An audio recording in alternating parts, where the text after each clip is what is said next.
Hello. आज हम इस वीडियो में भारतीय संविधान के अनुच्छेद 72 को पढ़ेंगे। इसमें हम देखेंगे कि आर्टिकल 72 क्या कहते हैं।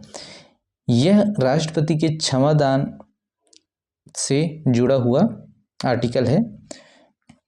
तो देखते हैं क्या कहते हैं। आर्टिकल 72 क्लॉज 1 लिखा है, the president shall have the power to grant pardon, reprieve, respite और रिमिशन। किसका पावर होगा प्रेसिडेंट को? पार्डन का, रिप्राइव का, रिस्पाइट का और रिमिशन का। ये क्या चीज़ है ये आगे देखेंगे। ठीक है, रिमिशन ऑफ पनिशमेंट और टू सस्पेंड, रिमिट और commute the sentence of any convicted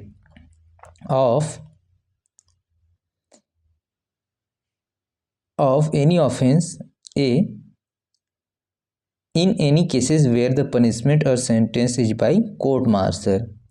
In any cases where the punishment or sentence is an offense against any law relating to matter to which the executive power of the union extends. In all cases where the sentence is sentence of death. क्या बोला जा रहा है? तो इस article के तहत president को दंड को क्षमा करने, उसको प्रविलंबन करने, विराम करने, परिहार करने का अधिकार होगा।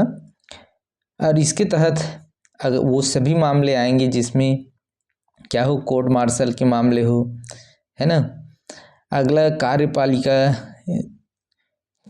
जो संघ की कार्यपालिका है उसके क्षेत्र के लॉ के अनुसार हो, उसके तहत कोई पनिशमेंट दिया हो उसको। और तीसरा, कोई भी डेथ, किसी भी द्वारा डेथ सेंटेंस दिया गया है उसके तहत उसको क्षमा करने सबका अधिकार होगा, ये बताया गया है ना।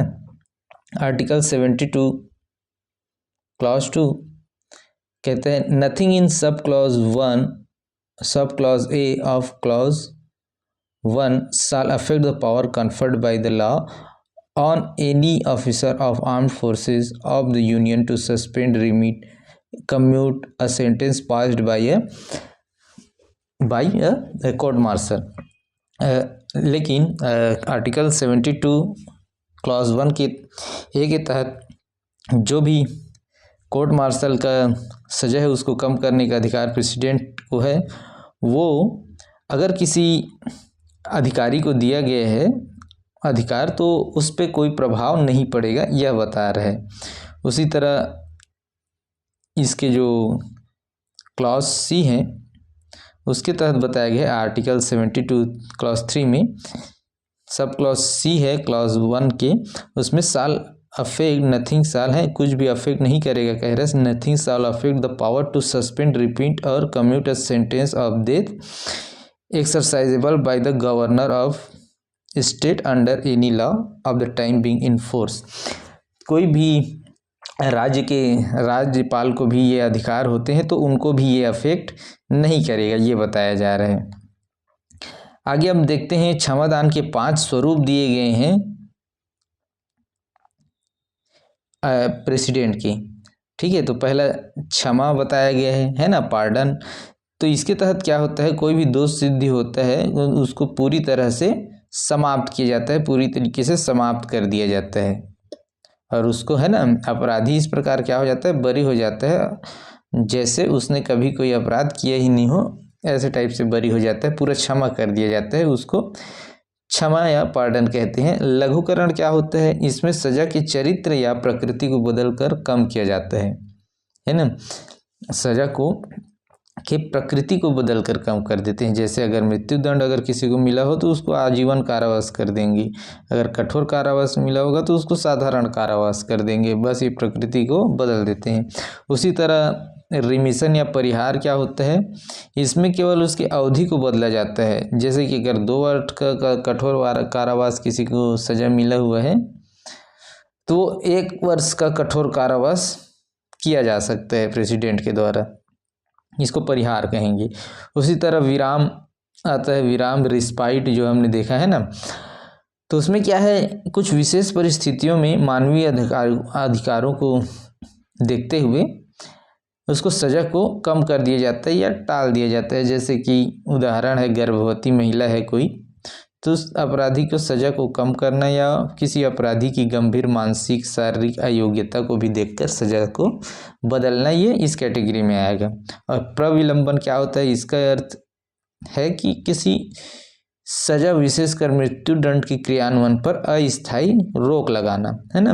प्रविलंबन अस्थायी रोक लगा दिए जाते हैं मृत्यु दंड की सजा पे, जिससे क्या होता है कि वो अपराधी जो है राष्ट्रपति के पास दया याचिका दायर कर सके या फिर कोर्ट से अपनी बेगुनाही साबित करने के लिए अतिरिक्त समय मिल सके। इस कारण से प्रविलंबन इसको कहा जाता है।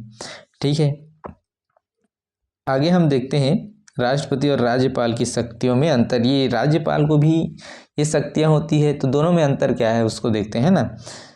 तो मृत्यु दंड के आधार पे है, मृत्यु दंड को क्षमा करने का, पूरा पार्डन करने का अधिकार केवल राष्ट्रपति को ही होता है, राज्यपाल को नहीं होता। राज्यपाल मृत्यु दंड को केवल लघुकरण, निलंबन या परिहार कर सकते हैं। ठीक है, उसे पूरी तरह से पार्डन या क्षमा नहीं कर सकता। उसी तरह से सेना न्यायालय कोर्ट मार्शल के द्वारा दिया गया सजा में क्या होगा, सेना न्यायालय द्वारा जो भी सजा दी गई है उसको बदलने का अधिकार केवल और केवल राष्ट्रपति के पास है। राज्यपाल के पास इसका कोई भी शक्ति नहीं होता है। अगला हम कुछ केस देख लेते हैं, जैसे कि केसर सिंह केस 1989 के बारे में देखते हैं, है ना। इसमें क्या कहा था कि यह स्वतंत्र विवेकाधीन नहीं, शक्ति नहीं है, यह बताया जाता है ना। जो क्षमादान है राष्ट्रपति का, तो राष्ट्रपति इस शक्ति का प्रयोग व्यक्तिगत स्तर पर नहीं करते हैं, बल्कि वे केंद्रीय मंत्रालय की सलाह पर ही कार्य करने के लिए बाध्य है, ये बताया था इस केस के तहत।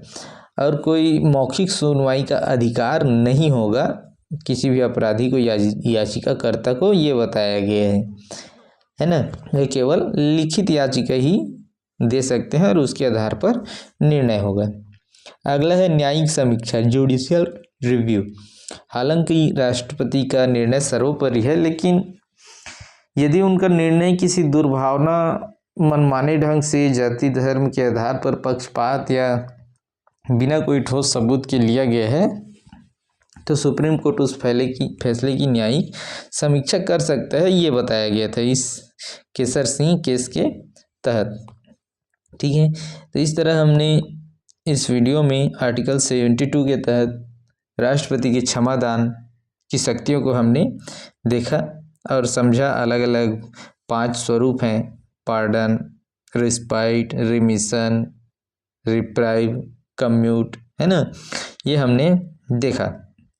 ठीक है, 5 स्वरूपों को भी जाना। और मूल अंतर जो राज्यपाल के पास भी ये शक्तियाँ होती है और राष्ट्रपति के पास भी होती है, तो उसमें मूल अंतर क्या है उसको भी समझा। आगे आने वाले वीडियो में इसी तरह से हम आगे पढ़ेंगे। धन्यवाद।